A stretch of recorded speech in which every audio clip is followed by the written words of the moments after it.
Escuchad. ¿Puede decir su nombre a cámara? Doctora Abigail Tyler. ¿Por dónde le gustaría empezar?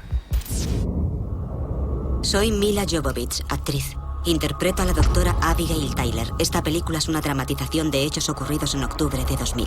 Y está respaldada con imágenes reales de archivo. Algunas de las que verán son tremendamente perturbadoras.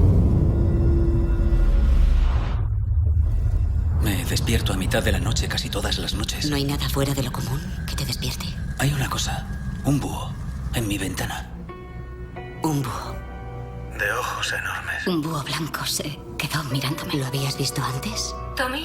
Cuando era niño. Solo me miraba. Lo he visto muchas veces. Durante toda la semana. 4, 3, 2. Háblame del búho, háblame del búho. No parece un búho normal. No hay un búho. No es un búho. ¡No!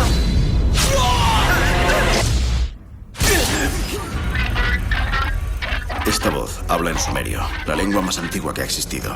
En las esculturas y grabados del arte sumerio se pueden ver hombres con trajes espaciales y máscaras de oxígeno, y naves que recuerdan al Apolo.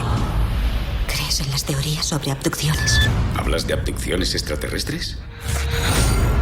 Nunca en mi vida había visto tanto terror reflejado en un rostro. ¿Qué está ocurriendo?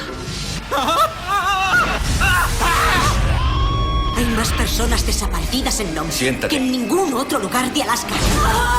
Tengo que borrármelo de la cabeza. Lo tengo grabado y no puedo pensar.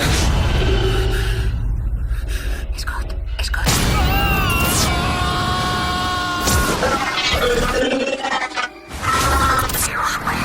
¡Envíen refuerzos ya! ¿Qué viste? ¡Estabas allí! No puedo explicarlo. Alguien o algo entró en mi dormitorio y me llevó con él.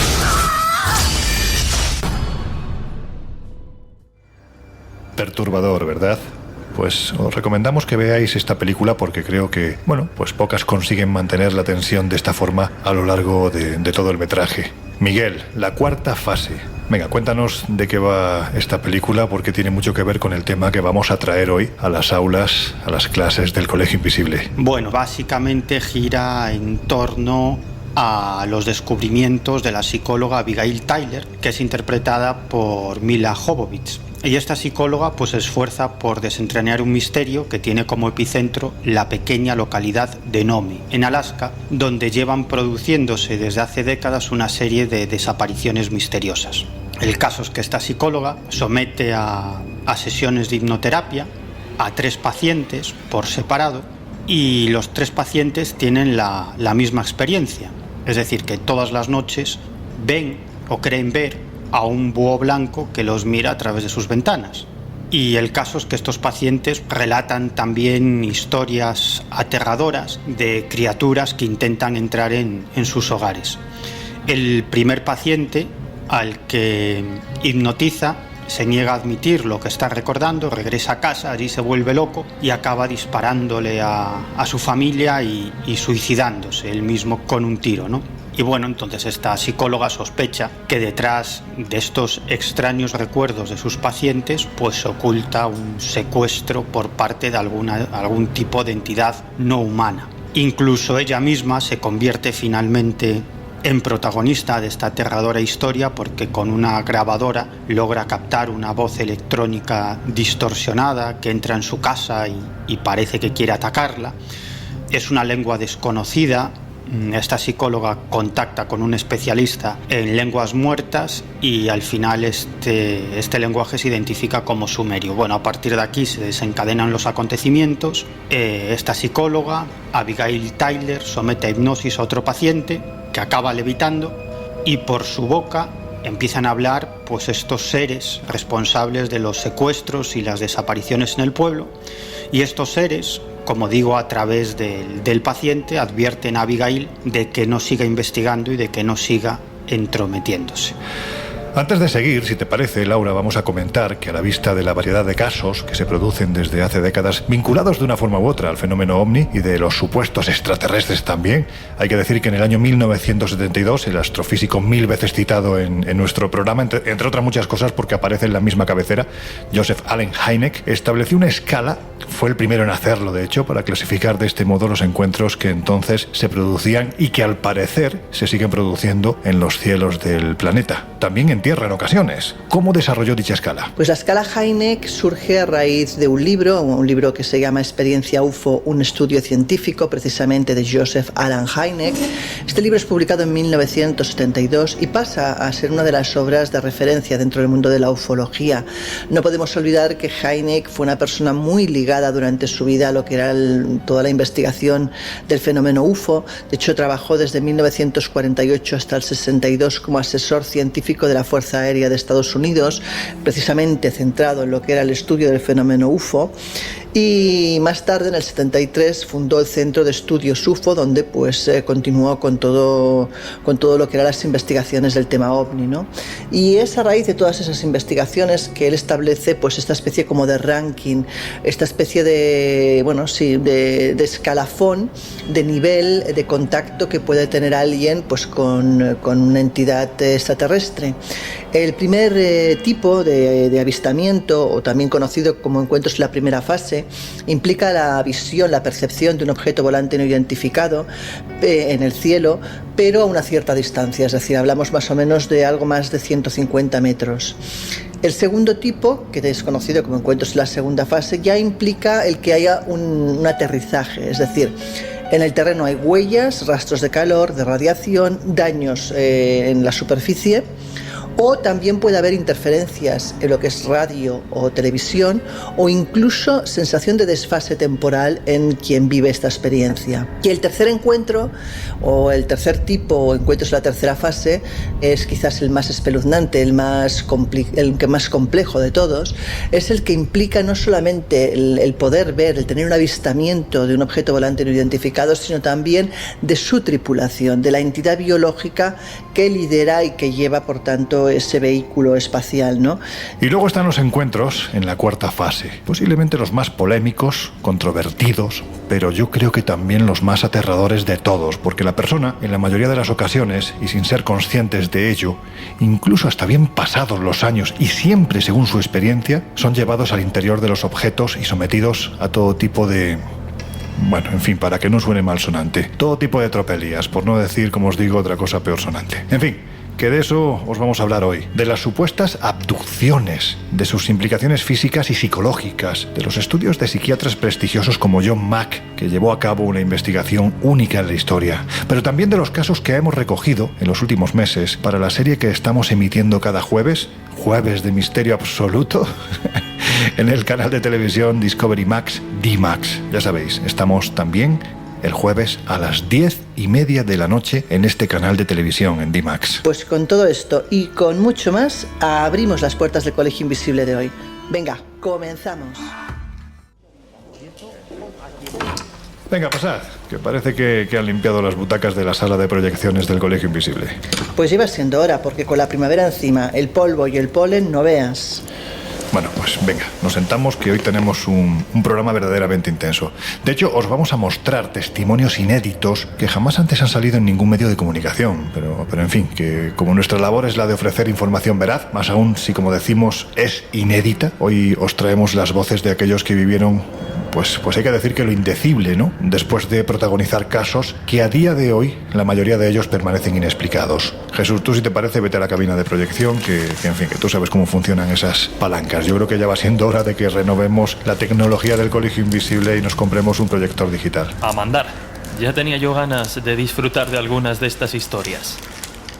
A ver, Laura, yo creo que para empezar, bueno, pues es interesante que sepamos qué es eso de una abducción. El término abducción fue adoptado del lenguaje legal Y de hecho lo que quiere decir es precisamente eso, un rapto o un secuestro de un ser humano por parte de un extraterrestre.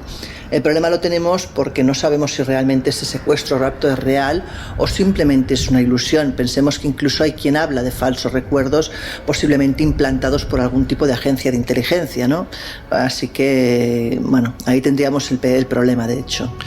Jolines, pues mira que es difícil el melón que estamos abriendo, pero es que acabas precisamente de abrir un gajo que da la sensación de que todavía es más complejo. Ahora, si te parece, iremos a ello. Antes, cuéntanos, ¿cómo sería una abducción tipo si es que tenemos unos parámetros similares y qué es lo que cuentan los testigos? Cuando hablamos de fenómenos que según el testigo se producen en la misma habitación, los parámetros son habitualmente muy parecidos. ¿Qué es lo que ocurre? Pues dicen que están en la habitación, nuevamente dormidos, tumbados en la cama, y aseguran que de pronto sienten como una presencia, alguien que los inmoviliza, que no pueden moverse, se encuentran completamente paralizados. De pronto empiezan a sentir presión, sobre todo en el pecho, y a partir de ese momento pierden la consciencia. La mayoría aseguran no recordar nada hasta que, tras una sesión de hipnosis, en la mayoría de los casos, vuelven a ser conscientes de la experiencia vivida. Claro, a la vista de lo que comentas, bueno, pues perfectamente podría explicarse desde un punto de vista psiquiátrico, acudiendo a una patología que ya hemos comentado en alguna ocasión en el Colegio Invisible y que no por ello deja de ser curiosa, extraña y en ocasiones aterradora: la parálisis del sueño. Porque hay que decir que las características son muy similares a lo que describen los testigos que sufren una supuesta abducción, ¿no? La parálisis del sueño es un trastorno poco conocido pero más habitual de lo que pensamos, y literalmente se trata de una desconexión entre el cerebro y el resto del cuerpo durante lo que es el umbral del sueño. Son alteraciones que se producen o en la primera fase del sueño, cuando estamos en ese duerme-vela, o cuando estamos a punto de despertarnos. Es un trance que normalmente corresponde a esa fase donde no estamos bien ni dormidos ni despiertos, y es ahí donde se abre la puerta a las posibles alucinaciones. Según cuenta Emmanuel Mingot, que es el director del Centro de Narcolepsia de la Universidad de Stanford, en ciertas ocasiones durante esa fase REM, el cerebro intenta escapar al sueño y todavía no se ha conectado con el cuerpo.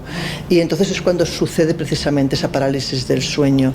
Y las circunstancias que se dan son muy parecidas a lo que hablamos o denominamos abducciones, porque de hecho nos sentimos paralizados, vemos, pero sin embargo estamos como medio dormidos, tenemos sensación de estar acompañados y no precisamente de algo positivo, y también tenemos sensación de presión o ahogo en el pecho.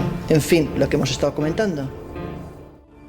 A ver, Miguel, yo no sé qué opinas tú, que eres nuestro believer favorito, todo hay que decirlo, pero me da la sensación de que, si bien es cierto que la parálisis del sueño es una alucinación, vamos a definirla así, extremadamente real, extremadamente aterradora, bueno, pues no todos los casos pueden ser siempre explicados desde este punto de vista. Eso es lo que yo creo, pero como tú eres el experto en este tema, cuéntanos qué opinas. No, claro que no. Desde mi punto de vista, de ninguna manera todos los casos de visitantes de dormitorio y de abducciones pueden explicarse mediante la teoría de la parálisis del sueño.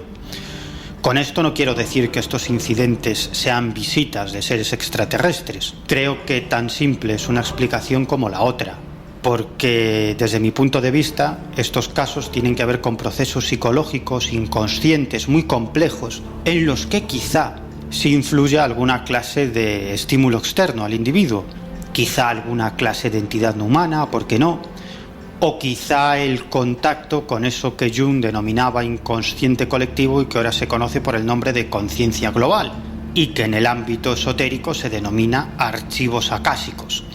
Es decir, alguna clase de ámbito que conecte las conciencias de todos los seres conscientes del planeta. En fin, que esto también es algo muy complejo, pero por resumir, que no creo que todos los casos de abducciones y visitantes de dormitorio puedan justificarse como parálisis del sueño o alucinaciones. Creo que es algo muchísimo más complejo. Y si te parece, me gustaría ejemplificar todo esto que estoy diciendo en un caso que tuve la oportunidad de investigar en su momento junto al gran ufólogo Marcelino Requejo.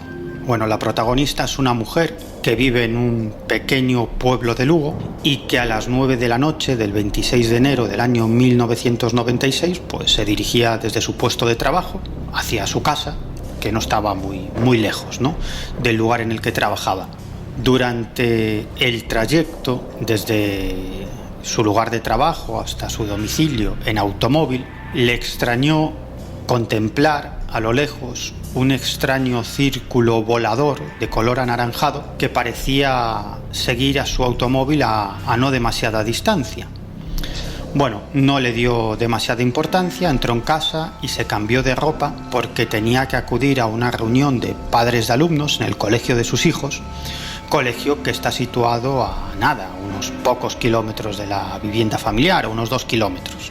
Bueno, vuelve a arrancar el automóvil para dirigirse hacia esa reunión de padres de alumnos y en un momento de ese breve trayecto, en una curva, observa lo que ella describe como una nube luminosa en cuyo centro parecía distinguir un objeto en movimiento. Esa luz emitía un ruido muy potente e iluminaba la carretera como si fuera de día. Esa nube luminosa se echó literalmente encima del automóvil y en ese momento la puerta derecha del automóvil, del puesto de copiloto, comenzó a abrirse y cerrarse como movida por una fuerza invisible. Claro, esta mujer se asustó mucho, intentó acelerar al máximo, pero se dio cuenta de que por mucho que pisara el acelerador no pasaba de 20 kilómetros por hora. Incluso tuvo la sensación de que las ruedas del coche no tocaban el suelo. Bueno, en un momento determinado esa luz o esa nube luminosa ascendió, desapareció en el horizonte a toda velocidad y ella llegó al colegio donde tenía esa reunión de padres de alumnos, pero la reunión ya había acabado. Había llegado nada más y nada menos que media hora tarde a esa reunión de padres y madres de alumnos, ¿no? Bueno, nosotros hicimos el recorrido con ella, lo cronometramos y llegamos a la conclusión de que había perdido más de media hora, como entre media hora y 3/4 de hora de missing time, de tiempo perdido. Bueno, el caso es que una de las veces en las que acudimos a hablar con ella no estaba en casa y nos atendieron sus hijos. Uno era un niño y otro era un adolescente. Y bueno, empezamos a hablar de diferentes cuestiones y en un momento determinado este adolescente nos pregunta si se puede tener un sueño muy real, como muy vívido, decía él. Bueno, no sé, y de pronto nos empieza a explicar que una noche en la que se despierta muy temprano para estudiar, tenía exámenes, pues escucha un ruido atronador, como si un avión se estuviera acercando a la vivienda, una luz cegadora atraviesa la ventana y de repente se ve tumbado boca arriba en una especie de camilla sin poder moverse. Dice que ve a su lado 2 tipos muy pequeños, con unas vestimentas blancas que les llegan casi hasta el suelo y con unas cabezas también muy, muy raras, y que esos seres le estaban tocando, ¿no? Estaban haciéndole como una especie de reconocimiento médico. En un momento determinado, aquellos enanos, que él llamaba así, se alejan de la camilla y de nuevo se encontró en su habitación con ese ruido del principio, ese ruido atronador y esa luz cegadora que se filtraba a través de la ventana, pero que iba desapareciendo, se iba apagando poco a poco. Bueno, no le dejé continuar mucho más y le lancé mi libreta para que me dibujara a estos seres tan extraños que veía a su alrededor, y lo que me dibujó fue la figura de los típicos grises, ¿no? De esos supuestos extraterrestres que serían los responsables de muchos casos de secuestros. Ya sabéis, esos seres de pequeño tamaño, con una cabeza enorme en forma de pera invertida, con 2 ojos negros en forma de almendras enormes, prácticamente sin boca y sin nariz. Y bueno, el caso es que esta familia vivió más experiencias de este tipo, de visitas de dormitorio, e incluso fueron testigos de la aparición de ovnis alrededor de la vivienda. Oye, siempre se ha dicho, ¿no?, que si quisiéramos buscar casos de este tipo en el pasado, deberíamos de hacerlo ni más ni menos que en los archivos de la Iglesia. Nada de cuerpos de seguridad del Estado ni bibliotecas. Ahí es donde están los casos mejor relatados, con más detalles y quién sabe si más auténticos. De hecho, durante la Edad Media se extendió la idea de que los demonios podían unirse carnalmente con los hombres y también con las mujeres. Y hay que decir que estos seres diabólicos, según contaba Enrique Cornelio Agripa en su libro Obras Mágicas, en cierto modo, la aparición de ellos venía precedida precisamente por la presencia de una estrella reluciente en el cielo, o de varias estrellas. Eso es lo que nos dicen las crónicas. Y hay que decir que, como los modernos casos de abducción, bueno, pues tienen una gran facultad de adaptación estas criaturas a los deseos más o menos prohibidos de quienes sufren estos encuentros. ¿Cómo eran interpretadas, después de este batiburrillo habitual mío, este trabalenguas? Pues eso, ¿cómo eran interpretadas en el pasado las supuestas visitas de estos seres? Bueno, pues esa vinculación que parece existir entre los modernos casos de abducción y ciertos relatos mitológicos y tradicionales la descubrió el que, desde mi punto de vista, es el mejor investigador ovni de la historia. Me refiero al astrofísico e informático Jacques Vallée. Jacques Vallée es el que puso en marcha ese grupo secreto de científicos de primer nivel que investigaba el fenómeno ovni, ese colegio invisible que da nombre a nuestro programa. Pues bien, a finales de los años 60, Jacques Vallée era un absoluto marginal en el campo de la ufología. Cuando la inmensa mayoría de los ufólogos defendía la hipótesis extraterrestre para explicar el origen de esos extraños objetos voladores que surcaban los cielos del mundo entero, Vallée estaba convencido de que esa teoría era enormemente simple y pueril. Así que aparcó sus investigaciones a pie de campo sobre avistamientos y encuentros cercanos para centrarse en descubrir que otros, entre comillas, disfraces había tomado la inteligencia que maneja el fenómeno ovni en el pasado de la humanidad. Claro, Vallée se plantea, si en el siglo XX esa inteligencia se oculta, igual que ahora en el siglo XXI, bajo la máscara de naves de otros mundos, ¿qué otros trajes empleó esa inteligencia siglos atrás? Y Vallée pensó que esa era la mejor forma de penetrar en la mente del fenómeno ovni. Y precisamente gracias a su afición por coleccionar obras antiguas de contenido heterodoxo, de magia, de alquimia, de tradiciones, de supersticiones, el astrofísico se encontró con una serie de relatos que, como ufólogo, como investigador ovni, le llamaron muchísimo la atención. Vallée se encontró con textos escoceses e irlandeses de cientos de años de antigüedad que daban cuenta de la presencia de unos extraños seres que viajaban en barcos voladores. Y esas entidades, que los textos describían como ángeles, demonios, elfos, hadas, duendes, elementales de la naturaleza, íncubos, súcubos y similares, se comportaban de la misma manera que los modernos tripulantes de los ovnis.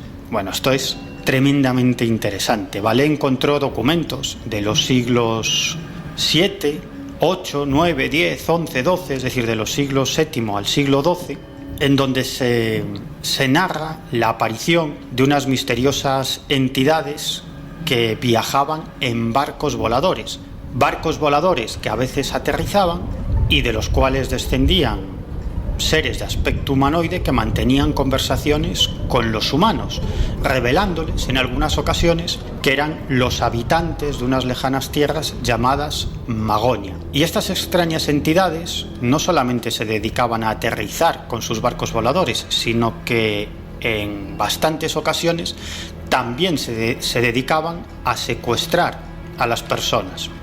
Por ejemplo, un arzobispo, el arzobispo Agobardo de Lyon, que vivió entre los años 779 y 840, es el autor de un escrito en el que narra cómo salvó a 4 personas de ser apedreadas por el populacho, porque las gentes habían visto cómo estas 4 personas descendían del cielo. Y cuando el arzobispo entrevista a estos 4 individuos que había salvado de una muerte segura, le cuentan que habían sido secuestrados, que habían sido llevados al cielo por las gentes de Magonia.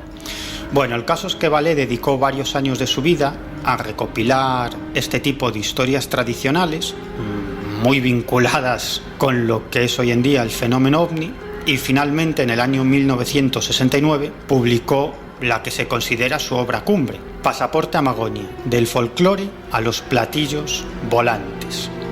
Y además, en este libro, Jacques Vallée muestra que si en los modernos relatos de abducciones alienígenas el componente genético es un clásico, es decir, que los extraterrestres o los supuestos extraterrestres secuestran a la gente para estudiar sus órganos sexuales y a veces realizan con ellos ensayos médicos genéticos, pues las hadas y los elfos de estos relatos tradicionales también se dedicaban a secuestrar a los seres humanos por cuestiones reproductivas y en bastantes casos llegaban a mantener relaciones sexuales con los humanos y contaban historias sobre la incapacidad de reproducirse por esto o por lo otro y por eso necesitaban esa hibridación con los seres humanos. Es decir, que estos relatos tradicionales en el fondo no difieren demasiado de los modernos casos de abducciones. Y hay que decir que, sin embargo, no es hasta bien entrada la segunda mitad del siglo pasado cuando, por fin, parece que cientos, hay quien dice que miles e incluso decenas de miles de personas le ponen rostro y nombre a esos personajes que hasta entonces se habían paseado por sus pesadillas. Y todo a raíz de un libro en cuya portada aparecía precisamente el rostro de uno de estos visitantes nocturnos. ¿Quién fue su autor?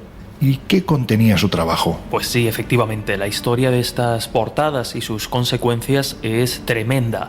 Ya lo hemos mencionado, la historia del fenómeno OVNI, la investigación moderna del fenómeno, comienza en 1947 y poco a poco, con el paso de los años, el fenómeno se va volviendo más complejo y se van incorporando, digamos, nuevos fenómenos como el del contactismo o las abducciones.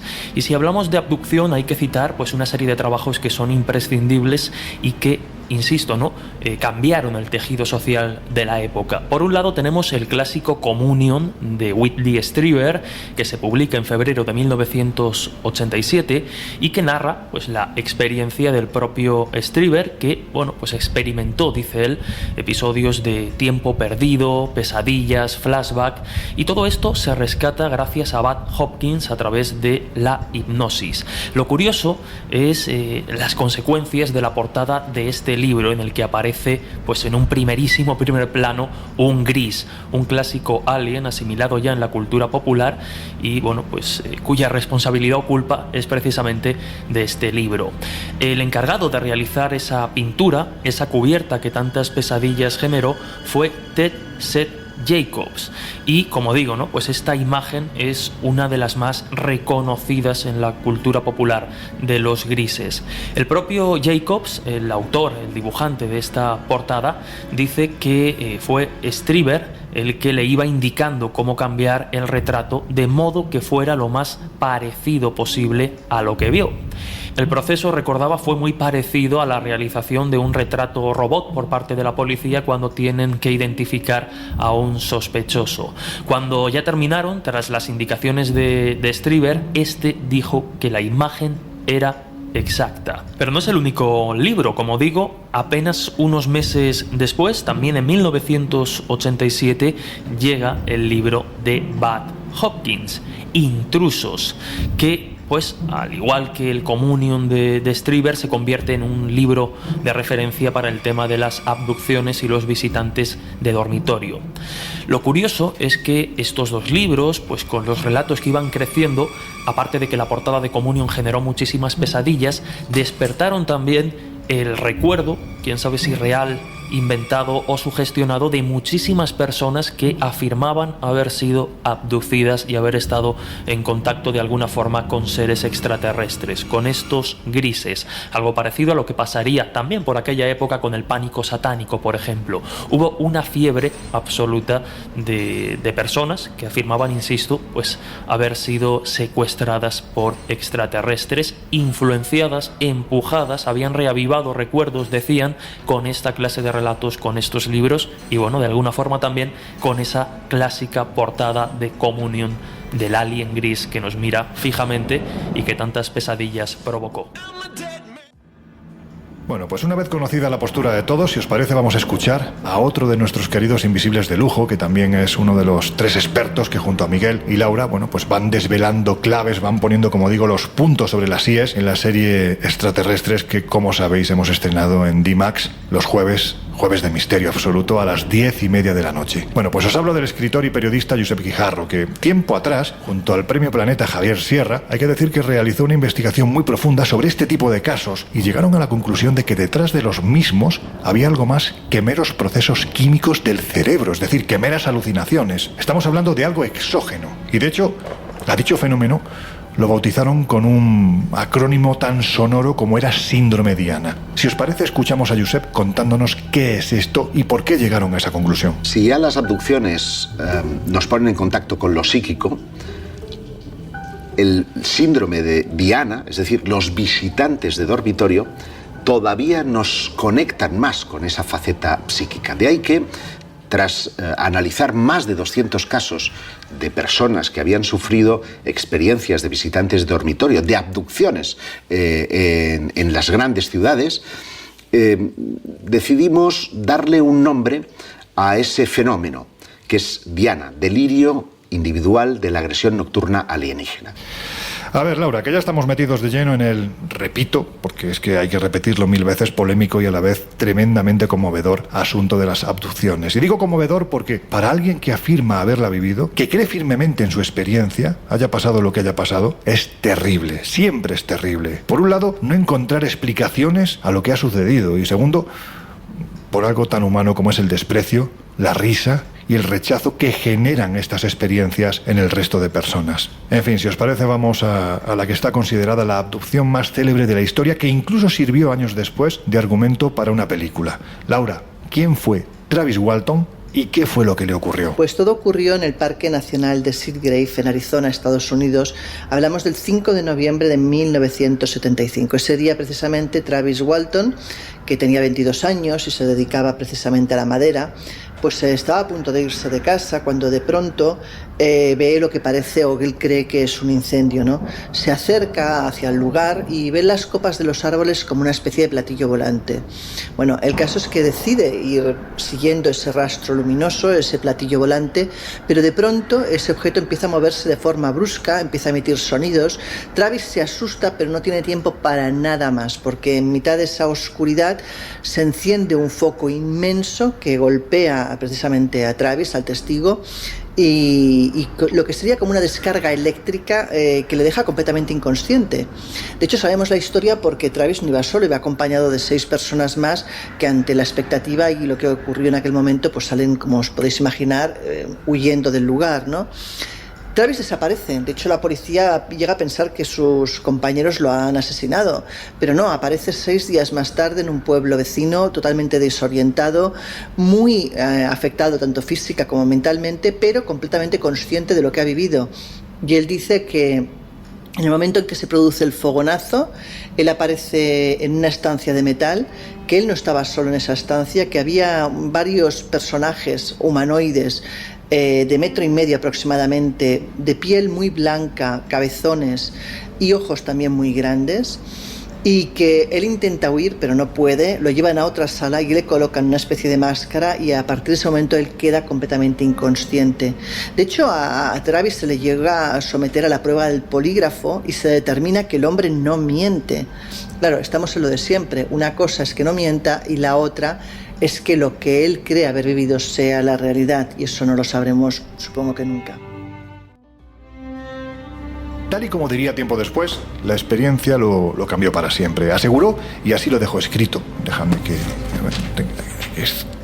Aquí está. Dice lo siguiente: hace muchos años que corrí hacia un ovni grande que brillaba intensamente y que flotaba en el aire en la oscuridad de la noche de Arizona. Pero cuando tomé esa decisión profética de dejar la camioneta, dejé detrás algo más que a mis 6 compañeros trabajadores. Yo estaba dejando para siempre toda la experiencia de una vida normal, corriendo precipitadamente hacia una experiencia inmensamente abrumadora en sus efectos, tan devastadora en sus consecuencias, que mi vida nunca puede ser la misma para siempre. Bueno, pues esto es algo que se repite en los protagonistas de estas historias, les ocurra lo que les ocurra, porque el fenómeno se muestra de una forma contundentemente manipuladora. La vida de estas personas ya no vuelve a ser igual. En fin, que comentábamos antes que habías abierto un melón, bueno, pues un poquito más complicado.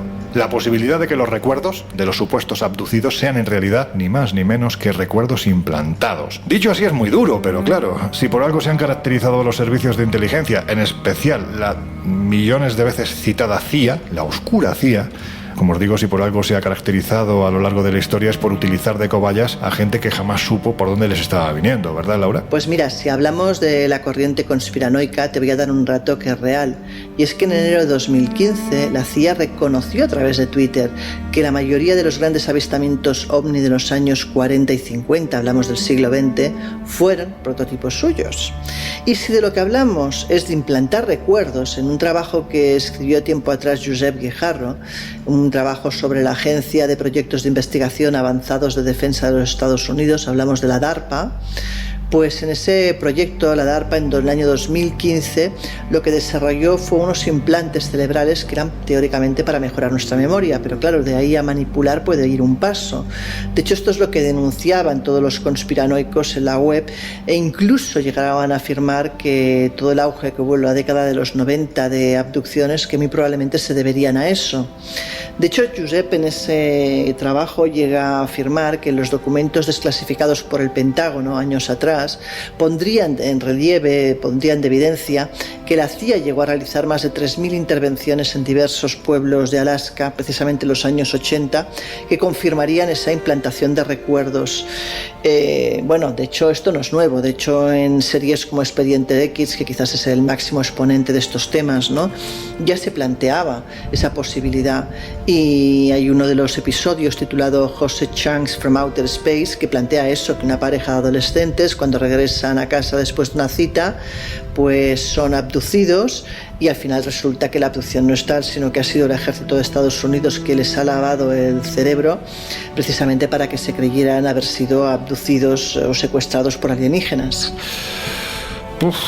Bueno, pues esto es casi más duro que pensar que seres de otros planetas vienen a divertirse con nosotros jugueteando con nuestro cerebro. Claro, aquí la cuestión es si resulta tan fácil hackear nuestro cerebro y crear esos falsos recuerdos. A ver, chicos, antes de irnos, que ya llegan los minutos para conocer lo que está pasando en España y en el resto del mundo. Hay en toda esta historia un personaje que sin duda alguna marcó un punto de inflexión. Era psiquiatra, estudió en Harvard y dio al fenómeno de la abducción, bueno, pues una dimensión brutal. En 2 frases y después, si os parece, retomamos. ¿Qué opináis de los estudios de John Mack, más conocido como el psiquiatra de los abducidos? Bueno, digamos que empezó estudiando el fenómeno de las abducciones totalmente convencido de que se trataba de alguna clase de síndrome psiquiátrico y acabó yéndose al otro extremo. Aunque solía ser muy cauto en sus apreciaciones, más bien se decantaba por la hipótesis extraterrestre para explicar estos casos de abducción. Siempre es interesante que desde el ámbito académico, desde el ámbito médico,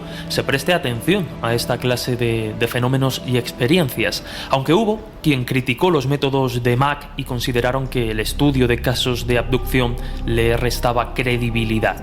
No obstante, pues el simple hecho de descartar que muchas de las personas que afirman haber sido víctima de una abducción extraterrestre no padecen problemas mentales y que estas experiencias pueden, por tanto, atender a fenómenos nada claros, pues desde mi punto de vista ya es interesante y nos ayuda a descartar posibles explicaciones.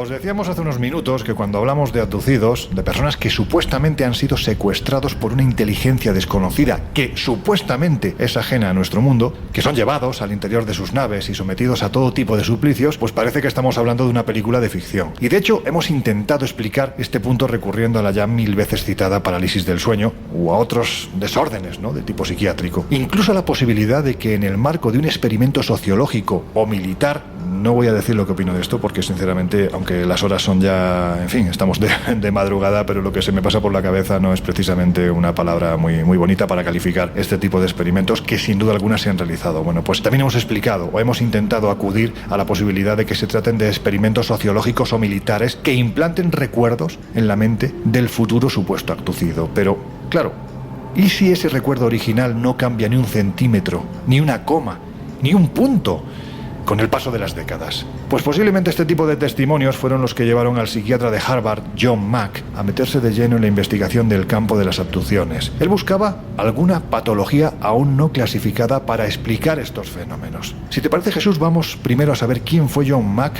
y hablo en pasado porque hay que decir que hace unos años, hace muy poquitos años, un par de ellos, ya falleció. Venga, cuéntanos, ¿quién fue? John Edward Mack nace el 4 de octubre de 1929 en la ciudad de Nueva York, en el seno de una familia judía alemana. Su padre era historiador, su madre murió cuando él era un bebé, cuando él era todavía muy niño.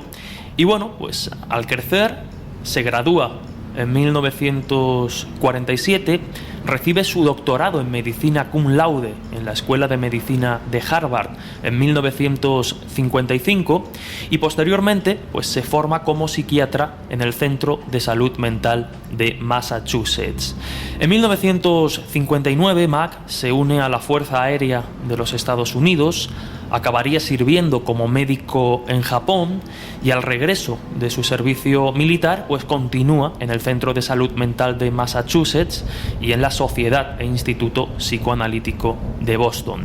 Es ahí donde recibe la certificación en psicoanálisis y psicoterapia de niños y adultos.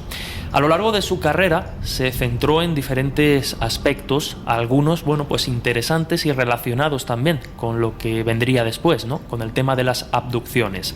Entre esos temas estaban la psicología infantil y adolescente, la psicología de la religión, cómo pues determinados relatos nos pueden condicionar y modificar el modo de enfrentarnos y relacionarnos con la realidad, pero también, por ejemplo, profundizó en cuestiones como la psicología del suicidio adolescente y la adicción a las drogas. En la década de los 60, en 1964, Mack regresa a la Escuela de Medicina de Harvard y se convierte en profesor titular en 1972.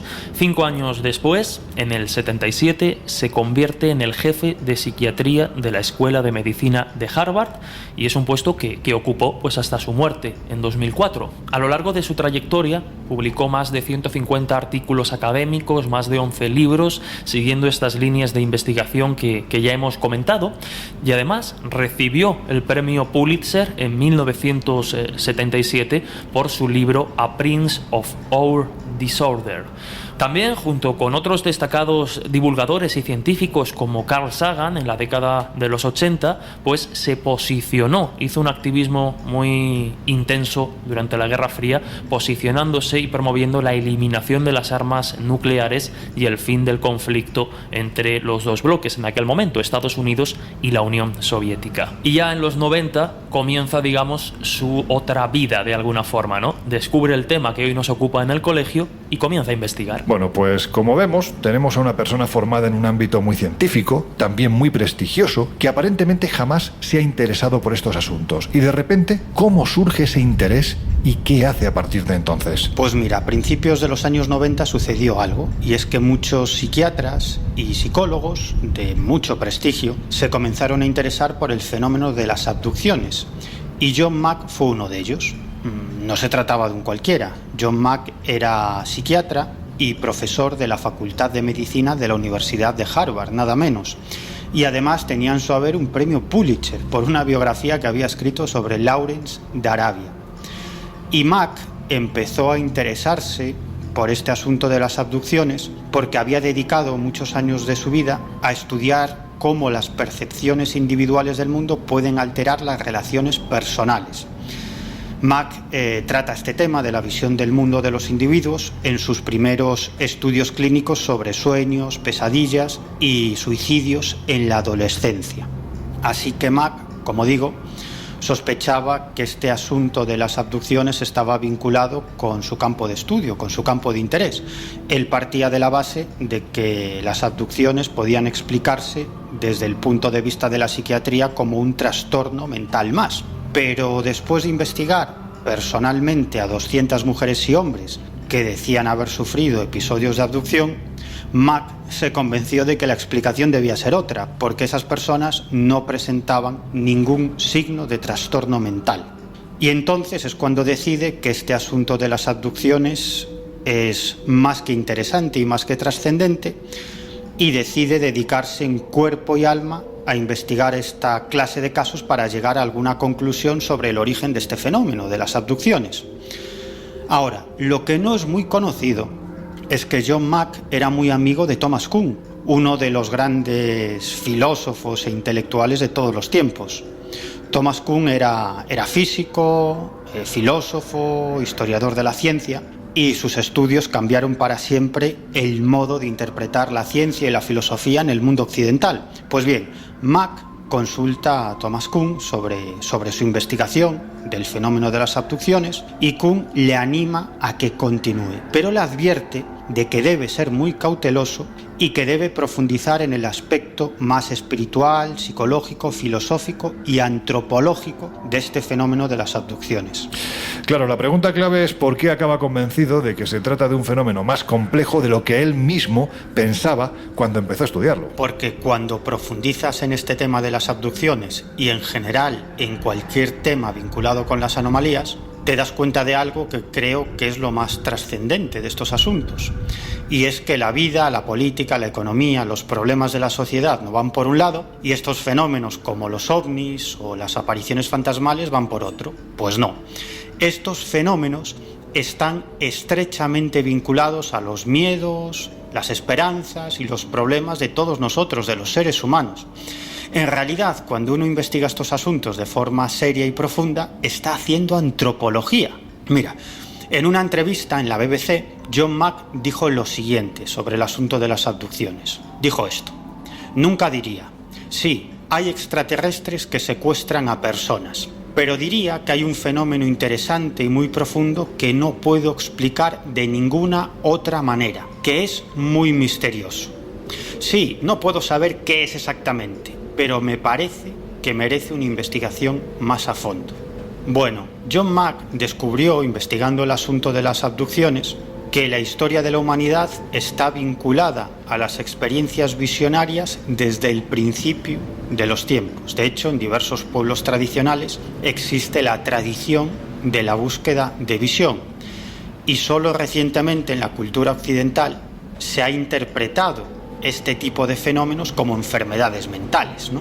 John Mack sugiere en sus investigaciones que estos relatos de secuestro, de abducción, tienen que enmarcarse en una tradición mucho más amplia y más antigua, que es el contacto con toda clase de entidades extrañas o sobrenaturales.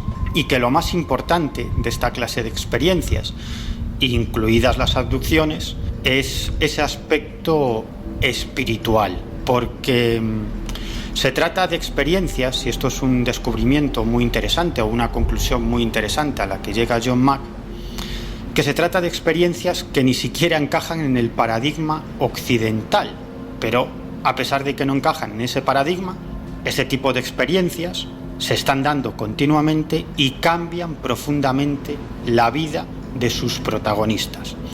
Bueno, toda esta investigación a John Mack le acarreó numerosos problemas. De hecho, en el año 1994, el decano de la Facultad de Medicina de Harvard designó un comité de revisión por pares para investigar las prácticas médicas y los estudios clínicos de John Mack con protagonistas de casos de abducción, ¿no?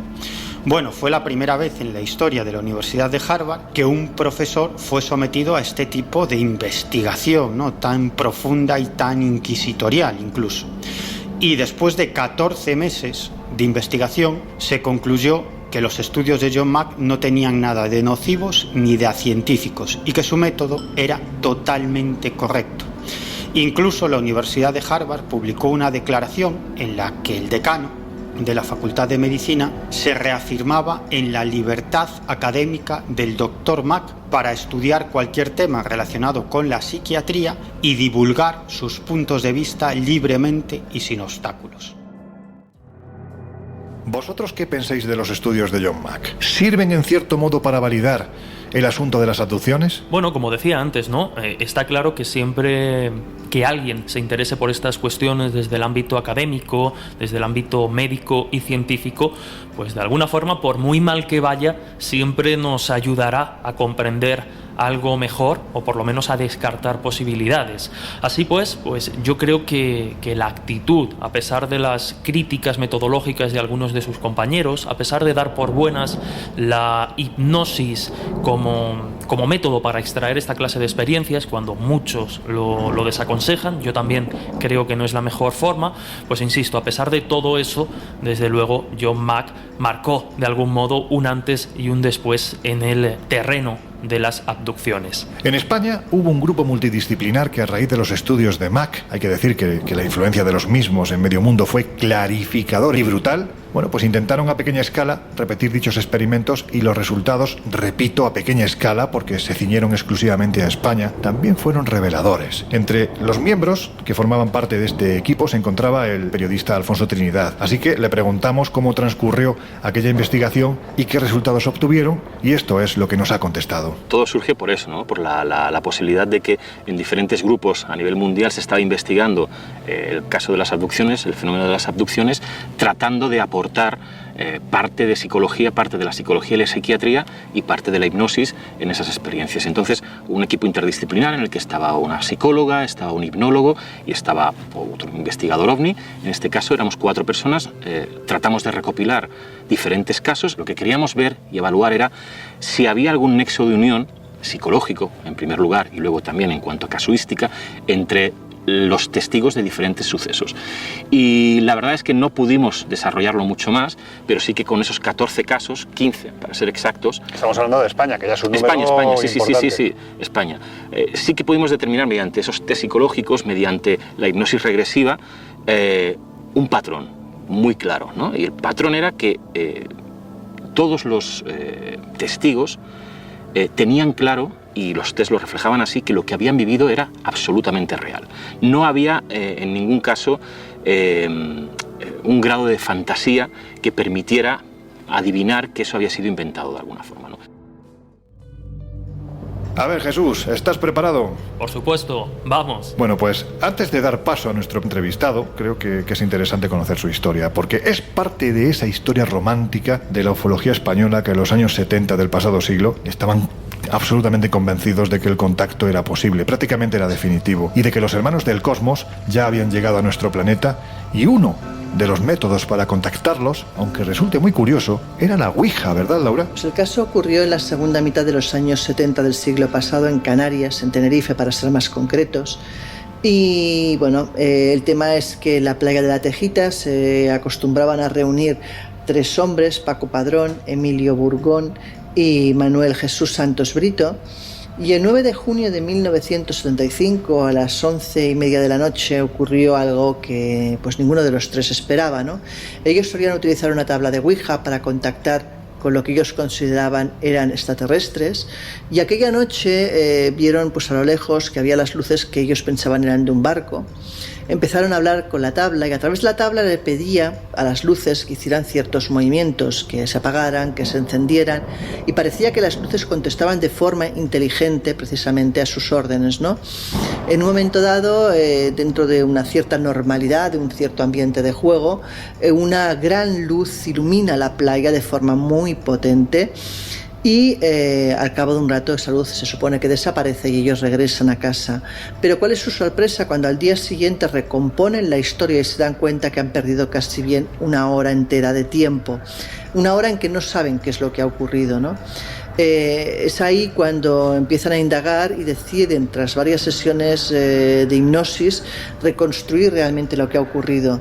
¿Y qué es lo que cuentan en ese estado de hipnosis? Pues que en el momento en que son iluminados a pie de playa por ese foco enorme que se supone procede de un barco, los testigos pasan a verse dentro de una sala equipada tecnológicamente, acompañados de humanoides que, según cuentan, parecen estar ejecutando sobre ellos ciertos procedimientos médicos. O sea, al fin y al cabo parece ser que habían sido abducidos, pero el recuerdo había sido completamente borrado de su memoria.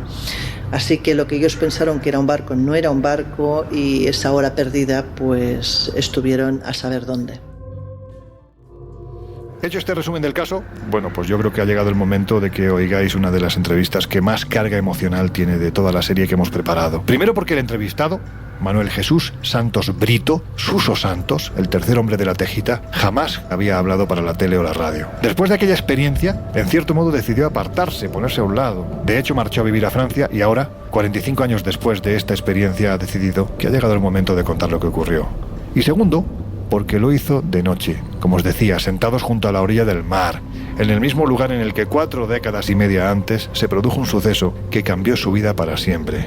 Venga, Jesús, dale, que yo creo que llegados a este punto poco más hay que decir. Cambia mucho, ¿eh? Ay. Yo me imagino que este lugar ahora no tiene nada que ver Por supuesto con hace que 45 años. No, por supuesto que no. Ya te digo que esto era un sitio isolé, que dicen los franceses. Esto era solitario. Venir aquí era muy complicado.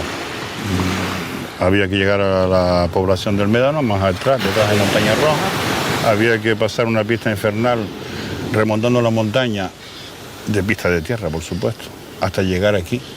Y claro, era complicado, ¿no? Sí, no era fácil. Y menos de noche.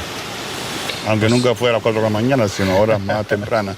¿Cómo vivías tú aquel tiempo? ¿Cómo vivías aquella época a nivel de investigación? Bueno, pues a nivel de investigación era muy emocionante porque para mí era bastante nuevo el tema. Conocí a Paco en Diana Publicidad. Empecé Paco Padrón, empecé a trabajar allí. César Fernández, Paco, Juan Galarza, acuarelista, Vargas, fotógrafo, en fin, cada uno con sus despachos o lugares de trabajo. Y bueno, pues allí conocí a Paco, yo hacía parte de la contabilidad, facturación, en fin, tenía mi parte de trabajo. Y claro, enseguida pues empaté con Paco, de una manera, pues yo qué sé, casi tan normal que hasta lógico era que fuese así. Seguramente por lo que se avecinaba detrás. Pasáis a la Ouija. ¿Y qué claro. empieza a ocurrir a partir de ese momento? Bueno, en el tema de la Ouija, claro, era otro tema a investigar, porque estamos hablando de investigación al nivel que teníamos, pero era investigación pura y dura. La Ouija. No encendíamos velas y buscábamos horas nocturnas, no. A pleno día, incluso en la agencia teníamos mucho tiempo libre. Y a ver por qué se movía aquel vaso y aquellas letras. Bueno, pues empezamos, pues lo clásico. Empiezan que si algunos seres que decían que querían engañarnos con frases no sé qué. Paco, que tenía un espíritu muy vivo, decía que se ponga el jefe y cosas así. o que no, que claro, bueno. Hasta algunos insultos ocurrían de vez en cuando por parte de esas entidades, vamos a decirlo así. Pero estábamos investigando. No olvidemos nunca ese tema, ¿eh? Vosotros no queréis contactar, simplemente queréis investigar. Investigar, porque ¿qué había allí? Bueno, todo eso fue una evolución donde empezaron a aparecer una serie de espíritus cada vez más sublimes y bueno, sí, la verdad que hilvanaban frases maravillosas. ¿Y de repente? Y de repente un día largamos los deditos allí, ¡pam!, en el vaso y sale OPAT, como suena, OPAT 35. Bueno, ¿y tú quién eres? Porque Paco era muy así, ¿no? ¿Y tú quién eres? No, que dando vuelta alrededor del planeta, en la órbita, dar una especie de ordenador, porque claro, de entrada era como que no era un personaje, sino un ordenador, pues, y más por el nombre que nos puso, pues más bien parecía una cosa técnica, ¿no? Sí. Y ahí empezamos a combinar cosas, a hablar, y nos contaba que para arriba, que para abajo, que sí, que estábamos dando vueltas por ahí. Y claro, bueno, pues de sopetón nos tropezamos con el tema OVNI. Aparte de eso, pues nosotros curiosos queríamos ver, queríamos observar, queríamos que aquello fuese a más. Pues venga, cita. Pues vayan a tal sitio, tal día, a tal hora, no sé qué. Bueno, pues nosotros íbamos, los tres. Y después ya nos mandaron a infinidad de sitios donde no veíamos nada. Pero que, bueno, normalmente a veces después en los periódicos locales, al día siguiente salía que alguien había visto unas luces por allí, por allá, por acá. Y claro, eso nos mantenía en vilo, porque en vilo es un decir. Porque claro, nos mandaban a nosotros, no veíamos nosotros y había otra gente que veía. Sí, unas luces, aquello, pero siempre coincidía con los días que nos daban cita. Y así empezó el vía crucis de recorrer un montón de sitios. Hasta que llega junio del año 75, ¿y qué sí. es lo que ocurre entonces? Bueno, pues primero, aquí nos habían, de tantos sitios que nos mandaron, nos habían mandado ya una cita previa aquí también, que no vimos nada, por supuesto, igualita a las otras, nada. Y entonces ya llegó un momento que nos empezaron, porque claro, no queríamos tratar nada con el OPAT 35, estábamos hasta las narices del elemento aquel, vamos a decirlo así, pero sí como te suena. Y vayan a tal día, pon a la tejita, otra vez a la tejita, pero muchachos, pero déjalo ya. En ese plan que te estoy contando, sí, en plan coloquial y un poquito cabreado. Pues sí. Y venga, y que vayan tal día, a tal hora, y que pongan a la tejita. Consultamos entre nosotros, pero bueno, ¿qué hacemos? No, pues mira, pues, bueno, y si vamos una última vez y ya está, y si no aparece nada, pues ya no volvemos, queríamos seguir investigando. Lo nuestro era investigar. fuese lo que fuese. Pues nada, llegamos por ahí para acá y llegamos hasta 10 minutos tarde sobre la cita. Nos enteramos de los 10 minutos tarde, porque claro, cuando bajábamos ya bajando aquí en la montaña, sí, resulta que vimos ahí un pedazo de bicho que pensamos que era un barco. Y justo aquí enfrente. Aquí mismo, aquí, sí. Es que tú ves la luz aquella ahí de un velero que hay ahí, pues bueno, ahí. Pero era muy grande, ¿no? Pensamos que era un barco de pesca bermeano, pero nos parecía muy grande para estar tan cerca de la costa, ¿no? Y la frase fue, ya se nos jodió el invento otra vez. Sí, literal. No obstante, llevamos el tablero con nosotros porque era la manera que teníamos de comunicar. O sea, traéis la ouija. Claro, porque al final teníamos varias. La de campo era, pues nada, una chapa marina con las letras pegadas y el vaso, que siempre era especial, el vaso. ¿Y os pusisteis a hacer aquí la ouija? Sí, pero dentro del coche. Dentro del coche. Claro, bajamos la pista, llegaba hasta ahí y para no entrarnos en la arena, en el mini de Paco, un mini de chasis largo, yo atrás, Paco, Emilio y yo el tablero aquí. Y eso estaba ahí, nosotros pensando que ya se había acabado otra vez la experiencia, porque había un barco ahí. Y ahí empezamos, venga, tablero aquí, en las rodillas mías, porque yo en el sillón de atrás, ellos miraban para atrás, los dedos, pam, y aquí yo empezaba loco, fa. Y lo primero que dice, llegaste 10 minutos tarde. Así, sí, lo primero.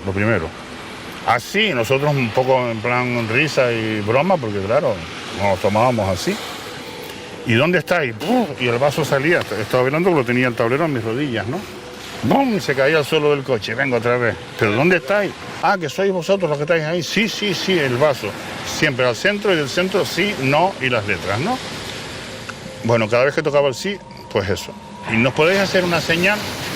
Porque claro, investigadores que éramos, señales. Claro. Para los directos. Buscabais una interacción. Claro, por supuesto, pues entonces ¿para qué tanto viaje y tanta parafernalia, no? Bueno, pues sí, el vaso, recuerdo, lo tenía arriba de mis rodillas, o sea que, vamos, si no lo recuerdo, que el Alzheimer me tocó y no me ha tocado. Y recuerdo que el vaso tocó el sí, y justo tocando el sí, del centro del aparato que estaba ahí, porque tenía como dos luces así, tenía en la línea de flotación, que después nos fijamos, teníamos binoculares infrarrojos también, y había en la línea de flotación una serie como de ventanitas que se encendían y se apagaban con la clásica luz, no sé, o violeta o de esas de las discotecas, esa clásica, esa. Hacía un din, claro, y con el binocular, con lo cerca que estaba, se veía muy cerca. O sea, habían dos luces principales, aparte de esa línea, dos luces, pero así como muy difuminadas, ¿no? Sí. Como energéticas, no eran luces normales, vaya. Cuando el vaso tocó el sí, para seguir con la secuencia, en el centro de esas dos luces se encendió otra, más grande incluso que las dos que estaban ya ahí, digamos, de situación. Enorme en el centro. Bueno, vale, el vaso viene al centro. Aquello está encendido. ¿Lo puedes apagar? El vaso vuelve otra vez, toca el sí. Y se apaga.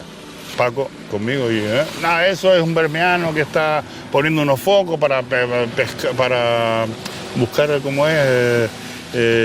Sí, es para después ir a pescar peces grandes, carnada viva, ¿qué tal? Bueno, nosotros buscando todas las excusas para... Bueno, ¿lo puedes encender otra vez? El vaso va y toca el sí. Automáticamente otra vez, ¡wow! Se enciende. Vuelve al centro. ¿Lo puedes apagar? La secuencia siempre era la misma.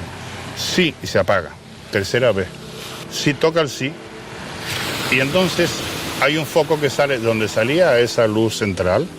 Sale un foco que ilumina ahí enfrente, justo la montaña roja, a un tercio de la altura de la montaña hacia la base, ¿no? De la base hacia el mar. Y empieza a hacer un recorrido lento y continuo. Hizo el barrido de toda la montaña, iluminó la caseta que estaba ahí, que todavía está ahí, y se posó sobre el coche. Llegó hasta vuestra posición. Sí, nos alumbró. Porque fue barriendo, además la fuimos, vimos que no es que llegó, ¡bam! No. Proyectó allí. Tomó su tiempo. Sí, tomó su tiempo en llegar para que la viésemos y la observásemos. ¿Y se paró en el coche. Bueno, pues mira, sí, pues vamos a la orilla de la playa a ver si viene alguien, a ver, para seguir interactuando. Que nos iban a dar una vueltita, yo qué sé, ¿entiendes? Pero sí, de la manera más natural, estábamos ya preparados. Pues nada, salimos, Paco El coche era más que de 2 puertas adelante, yo estaba atrás encerrado, con lo largo que soy encima, pues encerrado atrás, me quito para ir tablero. Paco se da un golpe en la cabeza saliendo, le cae un manojo de llaves enorme al suelo en la arena. ¡Coño, qué tal! Emilio me abre por allí, salgo yo por allí y llegamos caminando hasta aquí, hasta el borde de la arena. Y nada, aquello allí, enfrente, pum, pum. Paco con la cámara diapositiva infrarroja aquí, sin disparar todavía nada. Nosotros mirando con los binoculares, eso seguía ahí, las ventanitas. No había foco ya, pero lo del foco es otra historia, que al final te lo remato. Y venga, Paco, tírale un par de fotos, que la tiene la cámara ahí de diapositiva infrarroja. Bueno, tiró 2 fotos, solo 2 fotos. Bueno, allí no pasaba nada, nadie salía, nadie venía a buscarnos. Aquello seguía allí. Pues nada, el tablero estaba en el coche, que es con lo que comunicábamos. Nada de telepatía ni nada del tablero, raso. Pues volvimos al coche. Yo recuerdo, para seguir la secuencia, porque fue así, como ya había un poco de frío y tal, tuve que orinar, incluso, claro, que son cosas, forma parte de todo el de la investigación, ¿no? Claro. De la investigación y de lo normal de la situación, normal entre comillas. Claro. Volvemos al coche, me meto otra vez detrás al tablero aquí, ellos dos ahí, bam, bam, eso estaba ahí todavía. Ya el tablero no funcionaba, ya el vaso empezaba a tontear, a dar vueltitas, ¿no? Miro para adelante, ¿no? Miro para abajo, porque claro, ellos estaban mirados hacia mí. Yo lo tenía siempre enfrente del trasto, ¿no? Y en esto que agacho la vista así, a ver qué decía el vaso, no decía nada, levanto la vista y ahí no había más nada ya, desaparecido. Había desaparecido. Pero desaparecido en el agachar la vista y volver a levantarla. Bueno, automáticamente arrancamos el coche, no se veía nada en el cielo, para allá, salimos por esa montaña mirando, nada, volvimos a casa como que nada, como si nada hubiese pasado. Al otro día me estaban esperando, llego a la oficina yo, y me estaban esperando Paco y Emilio. Sus, ¿a qué hora? Me dejaron primero en mi casa. ¿A qué hora te dejamos ahí? Digo, no, yo no miré la hora, estaba cansado, me acosté. Ah, no, pues mira, es que llegamos a Santa Cruz a tal hora, pam. Vale, y empezamos a hacer. Ellos habían hecho ya un cálculo horario antes de llegar yo, pero después lo hicimos los 3. Mínimo faltaba 1 hora. O sea, habíais perdido 1 hora del tiempo. 1 hora sí, si no era 1 hora y media, ¿eh? Pero bueno, echándole tiempo, dándole tiempo al tiempo, regalándole al tiempo más tiempo, mínimo 1 hora. Aquí digamos que bueno, después ya estaba el tema de la foto, pues lo que fueron 2 fotos después se transformaron en 6, sin barras de separación, era como un panorama. ¿Y qué aparecían las fotos? En las fotos se veían como las masas aquellas globulares, que eran las luces aquellas, se veía el cielo estrellado de fondo, porque claro, era un panorama así, de 2 fotitos, que tenía que ser así, un panorama así. Y después se veía como un recuadro, como 2 recuadros, como cuando rompes una libreta que tiene alambrillo y se queda así, ¿no? La rotura esa, sí. Pero como 2 planos cruzados, 2 hojas así y otra un poquito más desviada. Y ahí en medio se veían como 2 figuras, o una pero como una especie de doble detrás, como alguien que tiene un casco, se veía el mentón y todo, se veían los hombros y un cuello en pico. Podía ser o pelo grande, o pelo largo, o un casco, pero se veía bastante nítido. ¿Una figura humanoide? Sí, total, claro. Y además como en 2 planos, te digo, como dándole relieve y realce. Todo eso montado arriba de la parafernalia de las luces que estaban detrás, ¿no? Incluidas algunas estrellas y demás. Suso, yo creo que tú ya por aquel entonces estabas en Francia, pero tiempo después, buscando esa explicación a lo ocurrido, creo que Paco Padrón se sometió a una sesión de hipnosis, ¿no? Sí. ¿Qué fue lo que desveló esta sesión? Bueno, pues según decía Paco, que fuimos transportados allí. Y ¿A qué te refieres? ¿Al interior de Sí, al interior de la nave, sí. Vamos a llamarlo objeto, nave, llámalo como quiera. Y que, bueno, que nos hicieron como una especie de pruebas, pero nada, que más bien él se reía, porque dice, no, es que me tiraban, él era muy velludo, ¿no? Me tiraron de la pelo del pecho, pero ya, él era así, Paco era así. Era naturalidad en estado puro. Sí, vaya, pero 100% además. Fue algo que lo acompañó hasta la muerte, lo de naturalidad y bueno, pues sí, él se veía a él. No nos veía a nosotros, a Emilio ni a mí, sino a él, lo que le hicieron a él. Pero nada del otro mundo, nada traumático. Ya eso no sé, ya Paco sobre digamos, yo no sé si en alguna entrevista ya dio en detalle todo lo que le hicieron. Yo es que ya hace mucho tiempo, ¿no? Que hablé con él de ese tema. Lo que sí recuerdo, y eso es muy, muy importante, que yo estaba en Francia, en Perpiñán, y como a las 4 de la mañana, de repente me despierto, me siento en la cama, me quedo sentado y digo, la luz. ¿Y cuándo se apagó la luz? ¿Cuándo se apagó la luz? El foco llegó, ¿te acuerdas? Sí. Se posó en el coche. El coche se iluminó, todo eso, pero nosotros no somos conscientes de cuándo se apagó esa luz. O sea que es posible que toda la experiencia se produjese en el momento en el que se acercó esa luz y también hay el tiempo perdido. Claro, si hubo un transporte hacia esa nave, yo estoy contando lo que viví realmente, pero claro, ¿por qué me despierto yo en Perpiñán medio año después con esa historia en la cabeza de la luz? Vine de vacaciones, hablé con Paco y le pregunté, Paco, ¿y la luz cuándo se apagó? Y Paco se quedó en blanco también, porque nos dimos cuenta que ahí fue el momento clave. Ninguno se acuerda cuando se apagó la luz, que se quedó posada después de barrer la montaña en el coche. ¿Qué fue lo que ocurrió entonces, verdad? Suso, dígame. ¿Por qué no has contado esto en 45 años? Bueno, no sé, que tampoco estaba yo de exhibicionista por ahí, porque y sabes a lo que me refiero, sí. ¿No? Yo, por ejemplo, programas en la tele, que aquel cree y el otro no cree, que aquel... Yo, perdón, pero si estoy hablando contigo precisamente porque no se trata de eso, porque si no te habría dicho, conmigo no cuente. O sea, yo no soy ningún exhibicionista, y digo y repito, que voy por ahí contando batallitas para hacerme famoso, que sé yo. No, yo de eso paso. Mi vida es una cosa muy íntima y aunque tenga que colaborar con un montón de gente en otros aspectos, porque hay que mejorar la sociedad y el sistema de vida, oye, yo estoy ahí también al servicio de todo lo que sea positivo, ¿no? Oye, Suso, y después del tiempo que ha pasado, la pregunta difícil. Dilo. ¿Qué crees tú que había detrás de esas luces? Uf. Es algo que estaba ahí real. Eso no era una cosita de... porque ahora, ¿cómo se dice ahora que si te hacen... que te crean objetos por el sistema este de... Sí, hologramas y tal? No, eso no era un holograma. El pedazo de foco aquel que nos fue barriendo, que se veía todo, hasta los lagartos que estaban durmiendo se veían con el foco. Eso fue real, ¿me entiendes? No estamos hablando de una entelequia, ¿no, señor? Entonces, allí había algo, con lo cual había alguien, con el cual o los cuales ya conectábamos desde tiempo. ¿Quién está ahí? Americanos no eran, ni rusos. No sé, se me ocurre pensar, ¿no? Porque aquí se van... unos americanos van a venir aquí a tratar con tres canaritos así que están investigando, ¿me entiendes? No, eso tenía que ser... Estamos hablando de otra dimensión que puede conectar con lo real, nuestra dimensión que es la que vemos todos los días aquí. Pero claro, de la manera que desapareció, oiga, me callo. Pero lo que pasó, pasó. ¿Quién está detrás? Yo pienso que hemos sido visitados y estamos siendo visitados desde toda la vida. Yo pienso que el hombre es una experiencia, un experimento de alguien que vino de afuera. Los dioses, aquello, que para arriba, que para abajo. Yo no afirmo rotundamente nada, pero mi inteligencia no puede negar lo que mis ojos han observado, ¿no? Han visto claramente. No, por supuesto. Que yo sea creyente, que no sea creyente. ¿Y qué importancia tiene eso? Lo importante es que eso está ahí. Y bueno, cuando alguien como tú, con mucha curiosidad, porque de verdad te interesa el tema y sabes que aquí ocurrió algo importante, bueno, pues si yo estaba aquí, ¿qué voy a hacer?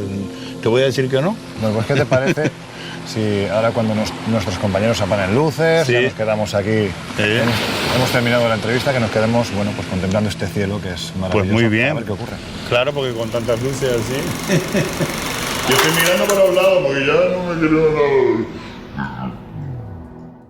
Testimonios como el de Suso Santos hacen, como ya dejé claro en este primer capítulo de la serie Extraterrestres, bueno, pues hacen que se tambalen mis dudas, porque él, precisamente, Suso Santos, no duda. Él está convencido de que un mes de junio del año 1975, cuando apenas era un chaval lleno de curiosidad, bueno, pues mantuvo contacto, ni más ni menos que con inteligencias de otros planetas. Si así fue, pues la verdad es que jamás lo sabremos.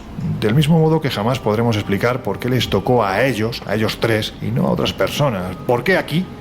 y no sobre una gran ciudad para que lo viera todo el mundo? Bueno, pues la respuesta es sencilla, porque tuvo que ser así y ya está. Y es que si algo he aprendido en estos años de búsqueda, que entiendo que en fin, no tiene nada que ver con los que lleva Miguel o José Guijarro, lleva mucho tiempo investigando este fenómeno, con lo cual tiene mucho más que decir que yo, pero creo que me da la sensación de que sea lo que sea, el fenómeno es escurridizo, selectivo, cambia la vida y además parece que lo hace conscientemente, inteligentemente de quienes lo experimentan. Bueno, pues hecha esta reflexión, yo creo que ha llegado el momento de dejaros con una de nuestras esenciales. Volvemos en unos minutos. Migueliño, a ver, ¿tú crees en las abducciones? Es que no es una cuestión de creencia, es un fenómeno del que dan cuenta cientos de miles o millones de personas en todo el mundo. Y para estas personas es un hecho real que reciben la visita en su habitación de seres alienígenas que en ocasiones secuestran a estas personas para llevárselas a sus naves. Otra cosa es cuál es realmente el origen del fenómeno. Por otro lado, como en la mayoría de los fenómenos anómalos que tocamos en este programa, en el Colegio Invisible, el de las abducciones tampoco es nuevo, sino que es un fenómeno que se ha ido readaptando a distintos contextos culturales según avanzaba el tiempo. Por ejemplo, en creencias asociadas a la brujería africana, los iniciados en el mundo de la brujería pueden viajar físicamente a los cielos, donde contactan con los espíritus de los antepasados que les revelan secretos. Pero es que allí, en ese otro lado, también se encuentran con unas criaturas sobrenaturales, con cabezas grandes y semiovaladas y unos ojos negros inmensos. Y estas figuras sobrenaturales vinculados a ese contexto brujeril están representados en el arte rupestre y en los petroglifos de diferentes culturas a lo largo de todo el mundo. Bueno, estas entidades se parecen enormemente a los actuales grises, a esos seres extraterrestres de cabeza enorme en forma de pera invertida, con unos ojos negros también muy grandes y cuerpo muy pequeñito, que se dedican a secuestrar a las gentes y hacerles todo tipo de perrerías. En el fondo vemos que se trata de la misma tradición o del mismo fenómeno readaptándose a los diferentes contextos culturales. Otro ejemplo, también en tradiciones australianas y africanas nos encontramos con la ceremonia de iniciación, en la cual el aspirante a chamán termina su proceso de iniciación y termina este proceso habitualmente con una abducción por parte de un ser sobrenatural que acaba incrustando en alguna parte del cuerpo del iniciado cristales que contienen un poder mágico. Bueno, esta tradición o este fenómeno es muy parecido a algunas de las escenas clásicas de los modernos casos de abducción extraterrestre, en los cuales pues este tipo de entidades aparentemente alienígenas acaban implantando en alguna parte del cuerpo del abducido, generalmente en su cerebro, alguna clase de chip. En definitiva, que el fenómeno de la abducción no es nuevo, sino que, como otros muchos fenómenos anómalos, se ha ido readaptando a los diferentes contextos culturales a lo largo del tiempo. ¿Y la psiquiatría, la que no tiene que ver con John Mack, qué es lo que dice? Porque parece que en su momento se realizó en Londres un estudio que llegó a conclusiones, bueno, pues bastante claras dentro de lo que son las patologías conocidas, ¿no? Bueno, la psicología, la psiquiatría convencional, vamos a decirlo así, tiene desde luego otras opiniones diferentes a las de Mack. De hecho, seguramente en este bando se encuentran muchos de los que criticaron su metodología. Para los psicólogos, muchas de estas experiencias pues atenderían al fenómeno que ya hemos comentado, a ese fenómeno de parálisis del sueño o terrores nocturnos que puede generar alucinaciones muy vívidas, muy terroríficas, que bueno, podemos interpretar en un momento dado como experiencias reales o incorporarlo de alguna forma a nuestra memoria y a nuestra vida como algo que realmente sucedió. Y esto no hay que verlo de una forma aislada, sino que hay que entender que este tipo de experiencias o de visiones pues también están condicionadas por la cultura y la sociedad del momento. Es decir, justo en los 90, cuando Mack, por ejemplo, empieza a interesarse por el tema de las abducciones, asistimos a que ya existían libros y relatos que habían cambiado el tejido social y la forma de ver esta clase de experiencias, que teníamos series como Expediente X o películas como Encuentros en la tercera fase que ya de alguna forma habían introducido introducido en la sociedad la posibilidad de que esta clase de encuentros y de experiencias fuesen reales. Entonces esta mezcla cultural asociada a esas experiencias de parálisis del sueño puede generar, y yo estoy convencido que en muchos casos la explicación puede ir por ahí, puede generar experiencias que interpretemos como reales, pero que atiendan a otras características. Por otro lado, fuera de las parálisis del sueño o los trastornos del sueño, nos encontramos también algo que además hace poquito de alguna forma se ha confirmado, ¿no? Lo que serían los falsos recuerdos, es decir, algo que nunca ha sucedido en la realidad, pero que incorporamos como si hubiera sido completamente cierto.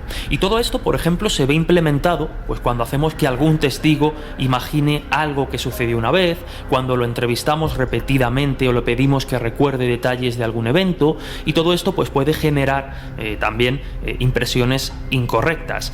Si a esto le sumamos que, bueno, es innegable, ¿no? Hay personas que son más propensas a fantasear, que tienen una imaginación muy rica, pues también puede ser más susceptible a la creación de esta clase de recuerdos falsos. De hecho, como decíamos, ¿no? Series como Expediente X pues también generan un impacto sobre nuestras creencias. Personas pues que consideran haber sido secuestradas por extraterrestres, posiblemente además se nieguen, ¿no? A decir que eso no pasó y que es fruto o un delirio de la mente. Por tanto, por resumir, insisto, ¿no? La psicología o psiquiatría más ortodoxa de alguna manera consideraría esta clase de experiencias como algún tipo de trastorno o experiencia alucinatoria muy vívida. Tendríamos también esos trastornos del sueño, esa parálisis del sueño que puede generarnos alucinaciones visuales, táctiles o auditivas muy profundas, y también, como no, pues los falsos recuerdos, todo eso adornado y decorado con la cultura y la sociedad del momento. Y ya que seguimos con esta vía más científica, intentando hacer lo que entiendo que se debería de hacer en estos y en otros casos, ¿no? Que es buscar la posible explicación, más allá de la creencia de la visita hostil de seres que vienen de otros mundos y que su intención es poco menos que fastidiarnos un rato. Hay que decir que la revista The Conversation publicó tiempo atrás un extenso artículo donde planteaba que el fenómeno de las abducciones, lejos de lo que podemos pensar, es más de este que de otros mundos. Que, por cierto, un dato que me dejó sorprendido del mismo artículo es que casi 4 millones de norteamericanos creen haber sido abducidos por extraterrestres a lo largo de su vida. Es un dato importante, ¿eh? En fin, Laura, cuéntanos qué decía este artículo. Pues mira, el artículo plantea básicamente 3 posibles explicaciones a las abducciones. La primera nos habla de qué perfil tienen los abducidos y, en general, por lo visto, siguen un patrón psicológico bastante concreto. Son gente que no tienen problemas mentales, al menos reconocidos previos a que les ocurra el fenómeno, pero sí que es gente con una gran propensión a la fantasía y con un nivel de inteligencia razonablemente correcto, ¿no? Dicen que son personas con facilidad para mezclar lo irreal con lo real, y sobre todo cuando están sometidos a situaciones de estrés. También pueden ser personas que tengan una cierta vinculación con infancias traumáticas o personas también con bastante facilidad para ser hipnotizadas. El segundo punto que abarca el artículo nos cuenta que muchas de las abducciones podrían ser explicadas por la parálisis del sueño. Tal y como hemos relatado antes, la parálisis del sueño es esa situación que se produce en el duerme-vela, donde en algunas personas precisamente se produce una especie de inmovilidad del cuerpo, aunque tú estás consciente, puedes ver, te da la sensación de que estás despierto aunque estás dormido, y de hecho suelen ir acompañadas de sensación de presencias no precisamente agradables e incluso de opresión pectoral. Todo ello es muy parecido a lo que relatan los abducidos. Y el tercer punto nos habla de la sensibilidad del lóbulo temporal. Es una teoría, de hecho, que sugiere que los lóbulos temporales del cerebro, no de todos, pero sí de muchas personas, son más vulnerables a la influencia, pues precisamente, de frecuencias magnéticas de bajo nivel.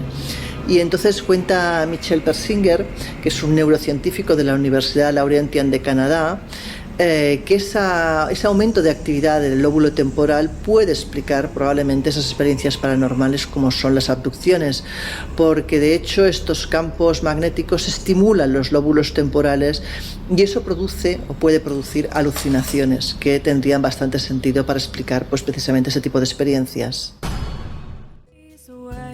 Bueno, pues abducidos como fenómeno psicológico o como algo exógeno, sea lo que sea. Esta es la pregunta que os lanzo. En fin, que soy un poco criptográfico, por eso de despistar. Bueno, lo que es obvio es que para ellos, para aquellos que han vivido una experiencia así, no es precisamente algo psicológico. Es más, para ellos supone un episodio traumático, un episodio terrorífico que en muchas ocasiones no recuerdan hasta realizar una sesión de hipnosis regresiva y que además marca sus vidas y no precisamente de forma positiva. Mira, en el año 2000, el psicólogo Juan Acevedo y el psiquiatra Néstor Berlanda publican un libro titulado Los extraños, abducciones, mito, conciencia y realidad. Y en este libro básicamente exploraban la relación entre las abducciones y el chamanismo. Un libro, por cierto, que ha sido editado no hace demasiados años en España por Reediciones Anómalas. Desde luego una obra muy recomendable. Bueno, pues en este libro Acevedo y Berlanda analizan la figura de esos extraterrestres responsables de la mayoría de las abducciones. Y ellos dicen que sus lánguidas figuras, su androginia, sus cráneos descarnados y desproporcionados, sus ojos negros y profundos que parecen cuencas vacías y su falta de nariz, encierra un mensaje. Y ese mensaje es que evocan a la Santa Muerte o a una Santa Muerte de origen cósmico, es decir, pequeñas parcas disfrazadas de astronautas, pero que al mismo tiempo evocan el concepto de lo fetal, porque son pequeñas criaturas que esperan emerger por el canal del parto formado por nuestras conciencias. En definitiva, para estos investigadores, esa calavera feto, que es la mejor descripción que se puede hacer de los rostros de estos grises responsables de las abducciones, no es más que la adaptación a la era espacial de las antiguas experiencias de muerte-renacimiento que se daban fundamentalmente en los ritos de paso de todas las sociedades tradicionales. Actualmente, nuestra sociedad occidental ha olvidado estos ritos de paso, estas experiencias de muerte y renacimiento, que son absolutamente necesarias para nuestro desarrollo en la sociedad. Pero claro, nosotros hemos olvidado esas experiencias, pero esas experiencias no nos olvidan a nosotros y vuelven disfrazadas de los temas y las esperanzas de este tiempo, de este siglo XXI, absolutamente desacralizado. Bueno, no sé si me he explicado o si me he metido en demasiadas honduras, pero esto es básicamente lo que pienso. Bueno, fíjate que a pesar de que yo soy muy escéptico con esta clase de cuestiones, entre otras cosas, lo hemos mencionado, ¿no? Porque la hipnosis suele ser recurrente a la hora de investigar a esta clase de testigos y yo desde luego no creo que sea un método correcto porque es muy tendente, es muy probable que genere falsos recuerdos y ahí ya la hemos liado, como dirían algunos, pero tampoco me atrevería a negar que todos los casos de abducción o esa clase de experiencias sean solo un mero producto psicológico. Hay muchas más cosas que pueden sumar. ¿Algo exógeno? Bueno, quién sabe, ¿no? Pero ya digo, yo estoy convencido de que, bueno, pues al fin y al cabo, esta clase de experiencias son la suma de elementos o fenómenos más complejos que pueden generar una convicción absoluta de haber estado con seres extraterrestres en una nave espacial.